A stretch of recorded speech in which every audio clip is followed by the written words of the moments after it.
அண்ணாமலை பொறுத்தளவு நாட்டுடைய பாதுகாக்கக்கூடிய நீங்க ஒரு பேட்டியில சொன்னது மாதிரி நாட்டுடைய பாதுகாக்கக்கூடிய ஒரு கட்சியினுடைய சார்பாகவே ஒரு தெரிந்தவங்க ஒரு போராட்டமோ ஆர்ப்பாட்டம் நடந்துட்டு இருக்குது. அண்ணாமலையை பொறுத்தளவு காவல்துறையை நான் தூங்க விட மாட்டேன் அப்படின்னு ஒரு வார்த்தையை ஒரு பேட்டியில சொல்லியிருக்காரு. இது அரசியல் சாசனத்துக்கு முரண்பட்ட பேச்சா நீங்க பாக்குறீங்களா? அது இல்ல, காவல்துறை ஒரு தம்பிகிட்ட நம்ம கேட்கறது, கெஜ்ரிவாலுக்கு எதிராக இந்த மது வழக்கில் வரும்போது நீங்க போராடினீங்களா? இல்லை, நடவடிக்கை எடுத்தீங்க. அங்க தெலுங்கானால ஐயா சந்திரசேகர ராவ் மகள் இதே மாதிரி குற்றச்சாட்டு வரும்போது நீங்க போராடினீங்களா? நடவடிக்கை எடுத்தீங்களா? நடவடிக்கை எடுத்தீங்க. இங்கே ஏன் நீங்க போராடிட்டு இருக்கீங்க? நடவடிக்கை எடுக்காம. அதிகாரமற்ற பிள்ளைகள் நாங்க போராடுறது சரி, நடவடிக்கை எடுக்க வேண்டிய உயரத்தில் இருக்கு. நீங்களும் இந்த போராடிட்டு இருக்கிறது அது ஏற்புடையதில்லை.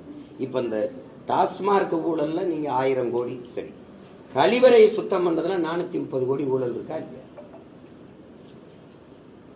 அதுவும் போய் குற்றச்சாட்டா? எப்படி சொல்லுங்க, அதுவும் போய் குற்றச்சாட்டு. சரி, அதை விட